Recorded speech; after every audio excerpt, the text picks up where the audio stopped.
Hi you guys, I wasn't going to make a video today, but it snowed. Look how pretty it is here.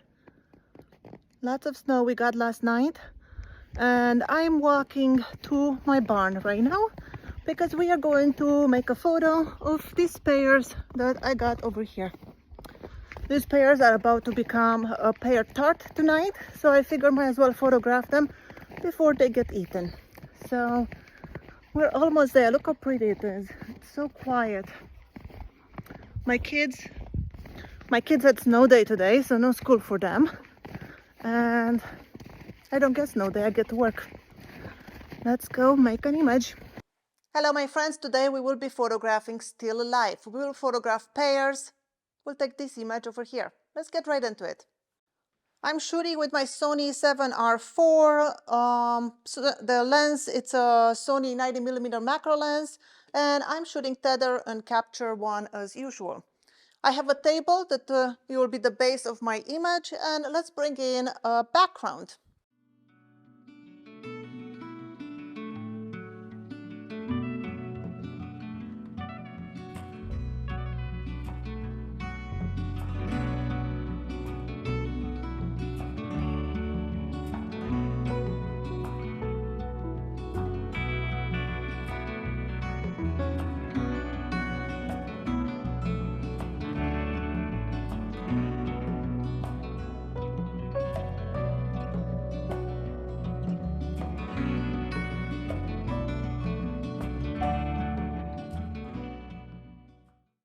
Now here is my background. My background is this beautiful green, olive green. It has some golden tones in it. And this is from, I don't know if you can see on the camera if it focuses. This is from Club Backgrounds and clubbackdrops.com. And the color, it's called Nola Marsh. So if you're looking for a background of this color, the color is Nola Marsh. So I'll be using this background for my image. But I want to create one of those seamless backgrounds so we have the same color on the base and the back. And to do so, I will be using a C-stand to attach my background. So let's see how I will rig this up. First of all, I'll bring my C-stand as low as it gets. And then I will be clamping this black board to it. And you will see why in a second. So let's see, I'll just place 2 clamps. Just like that.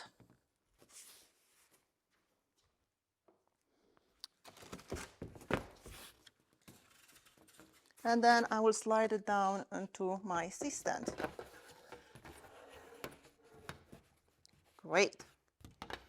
And now that my foam board it's attached, now I can use some gaffer tape and attach my background to it.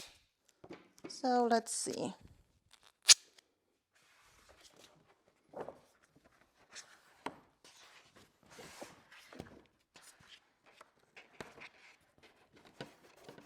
Something like that.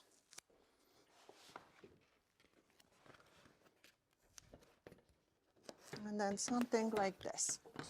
And gaffer tape is not going to damage my background, and everything should look good like that.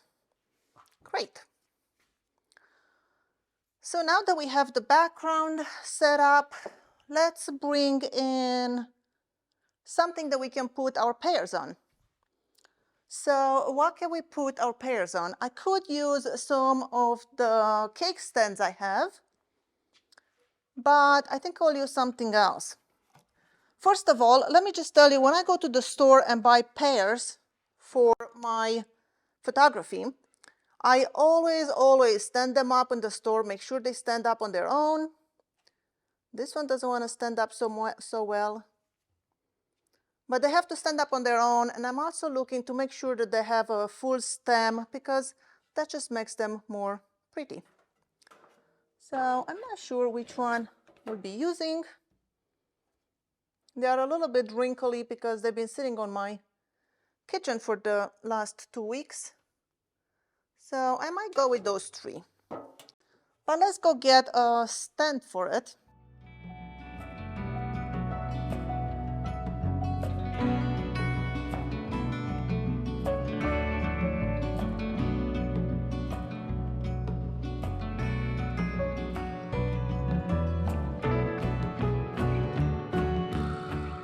Now, one trick I've used in the past when I don't have a good stand for my photography, for my still life, I use a plate. This is more like a bowl kind of plate. It's very shallow. And I use a coffee mug.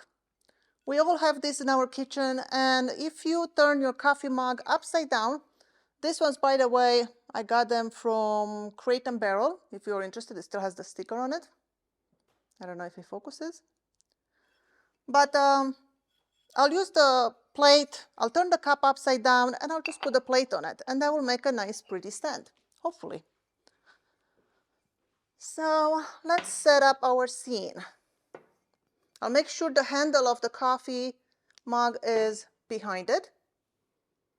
And let me turn on my live view so you can see how I'm setting it up here. All right. So let's see. I have my pears. I have my coffee mug. I'll make sure I don't want to see the handle, so I'll move the handle to the back. So let's do that. This is the edge of my table. I'll place my bowl like that. That's looking good. And now, if I place my pears inside, the problem is they're kind of getting swallowed by the rim of the plate. The plate is too deep, so let's fix that. An easy fix for that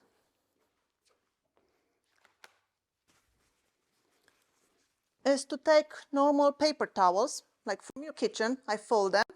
I'm going to put them at the bottom of the bowl.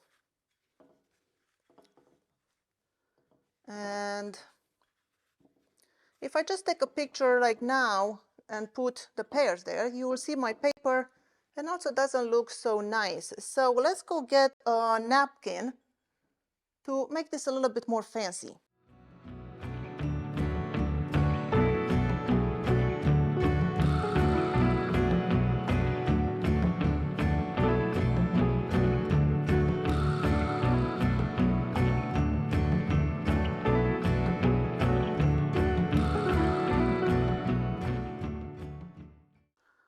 So here's my napkin. I love these things. I'll put a link in the description below if I find them. They're very, very lightweight, and I like them because you can maneuver them however you want and they stay in place.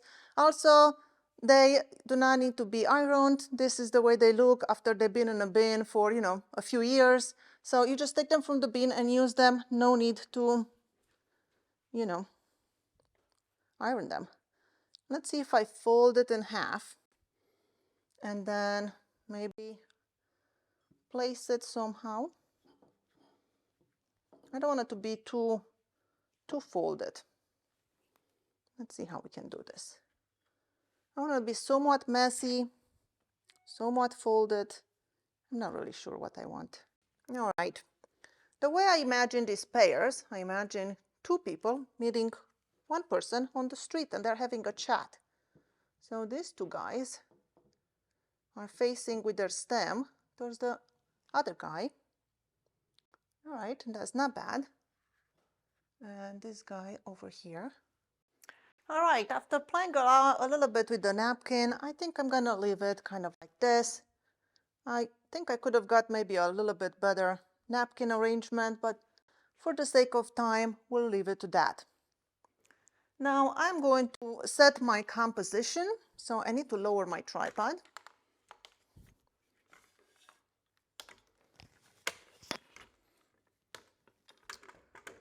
And let's see. I think I will shoot this actually in portrait orientation. And because I'm shooting a portrait orientation, I need to have more of the background in the front. So I will move this whole thing towards the back a little bit. Something like that. I might need to tape this edge down. So let's move my camera back up now.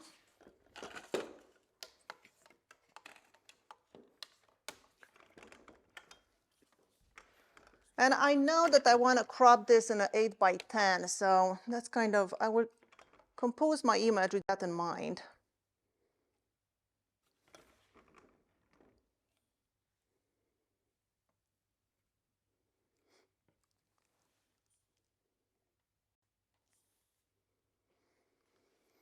All right, that is not bad. I'm still not very happy with the way the napkin is going here on this side.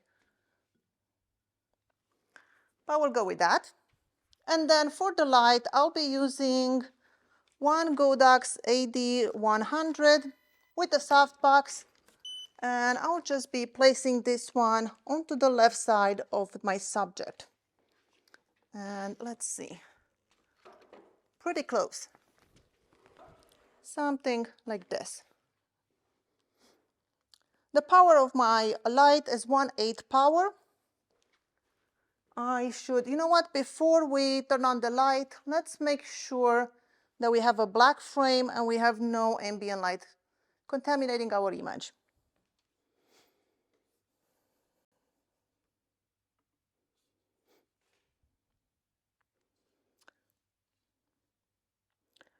And it looks like we do. No ambient light in there. Somehow I am on self-timer 5 seconds from the last shoot.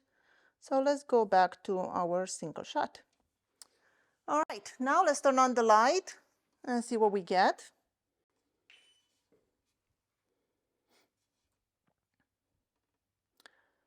As you can see, that is not nearly enough power, so let's increase the power. So we're 1/16, let's do 1/4 and see what that gets us.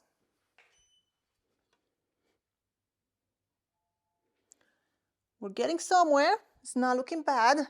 I think I'm gonna move my light a little bit even closer and increase the power from 1/4 to 1/2. Let's see what we get now.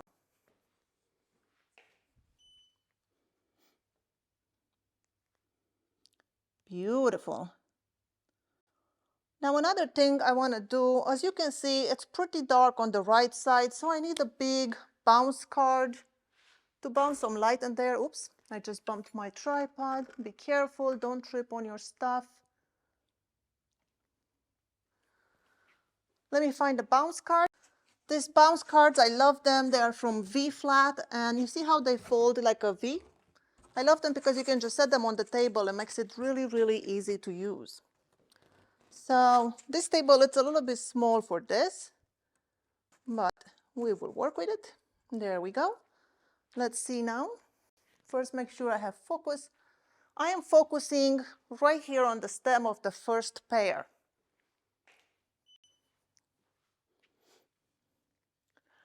And that fills in the shadow, but I feel like maybe it fills it a little bit too much. Also, I feel like maybe the power is too much. Everything is just a little bit too bright. I'm going to move the light just a little bit more towards the front. There you go, something like that. So that will make the light wrap a little bit more this side.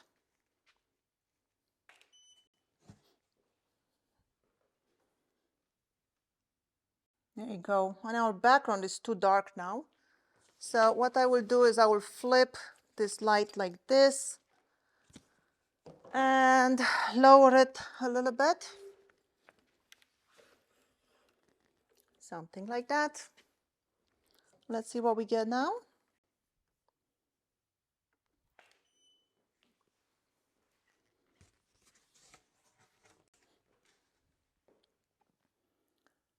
Not bad. Background is a little bit too dark. Maybe angle it more towards the back.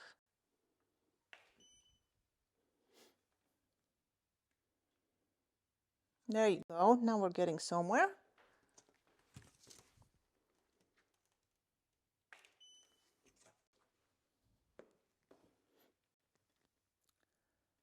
And that is looking good. You know what I forgot to do, you guys? And I always do this before I start recording, and I did not do it this time. I forgot to take a custom white balance. We want to make sure these colors are accurate and we know what we're working with, so we get the same colors that they are in real life. So let's do that really quick just to make sure that we have accurate colors. So I will set my white balance card over here. Let me get the clip. All right, so the way I take my white custom balance, I'll set my card over there. And let me get my phone out so I can record this on my camera screen. So onto my camera screen, I will go to my FN button. And then I'll go over here where I have my white balance. And on the white balance, you see you have all this option.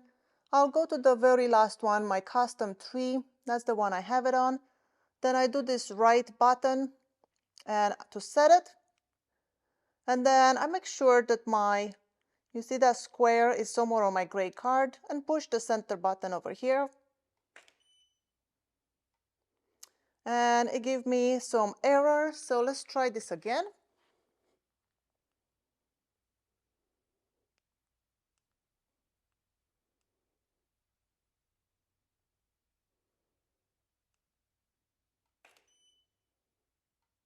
There you go.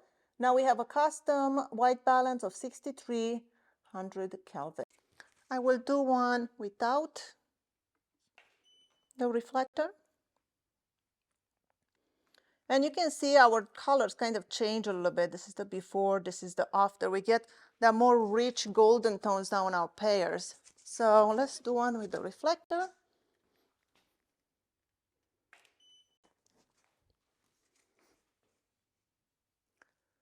Much, much better.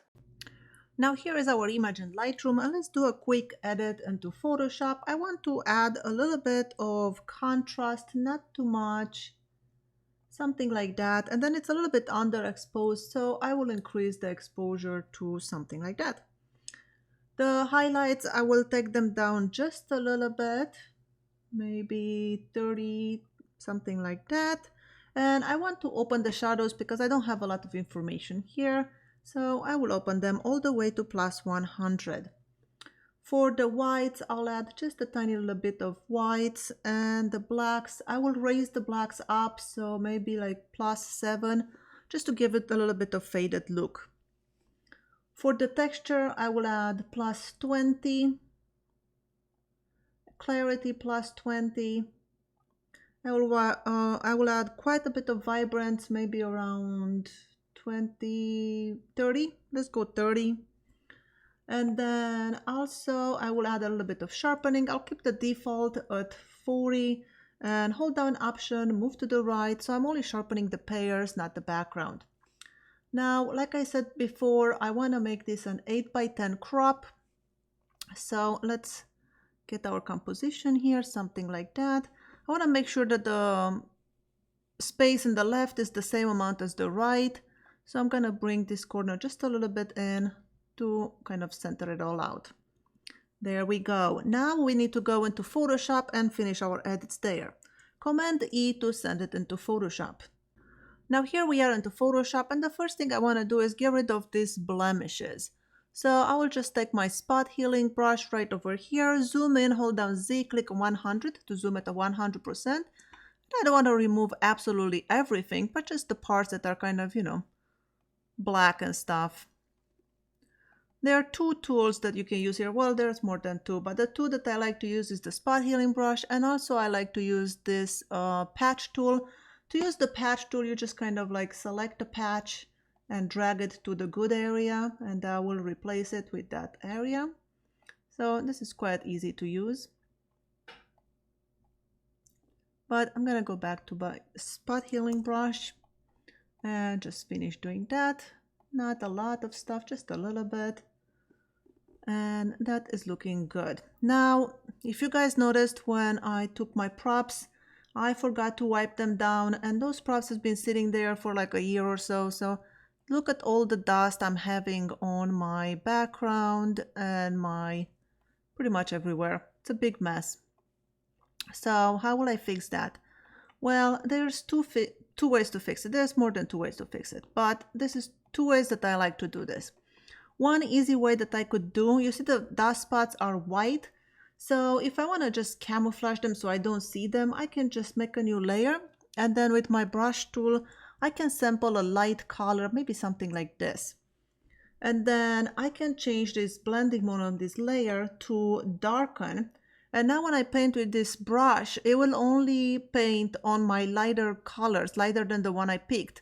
So you see all those white spots are just kind of becoming that, you know, orangey tone that I picked. So it doesn't affect the darker colors, just the lighters. And this is the before and after, before and after. You see how it minimizes those dust spots. Another way to remove those dust spots is to, let me just delete this layer for now. Is to duplicate your layer, Command J. The other way to get rid of this dust is to go to Filters, Noise, Dust and Scratches. And here you can mess around with the radius and threshold until you get rid of those dust marks, but you still don't want to blur the image too much. For this image, I see my, whatever last time I used, the radius 10 and threshold 6 seems to get rid of all that dust. So then I can click OK. And now I will just make a black mask, hold down Option, click on the mask, and with a white paintbrush I can just paint those off and get rid of all that dust in just, you know, one swoop. And that just makes it really nice and easy. Command 0 to fit to screen. Now the bright side here, the top part is very bright and I want to darken that a little bit. So the way I would like to do that is to go over here and take an elliptical marquee tool, and I'll just make a circle, an oval, something like this. Let's see, something like that. And then I will make a curves adjustment layer with the selection. And now I will darken it. And you see it darkens my pear. I want it to happen the opposite. So I'll go to my mask and do Command I to invert it. Now, of course, we have a very harsh line and we do not want that. But if we go here in the properties of our mask, make sure your mask is selected and go to properties. If you do not see properties, goes to Windows and properties, and then you will see it. And here in the properties, I can feather it, and this is feathering our mask. I can go all the way to 1000 and you see it disappears, that line. You can see how nice and feathered our mask is. For this example, I'll keep it around 700. And this is our before and after, before and after. And that just darkened it a little bit on the outside and it kept our pears nice and bright. Again, that is the before, that is the after. And I think this is all I will do for my image. To flatten it, you right click on a layer and go to flatten image. And now we have one layer that we can export and, you know, post it onto our Instagram. Thank you so much for watching. My name is Skylar Ewing. I'll see you in my next video.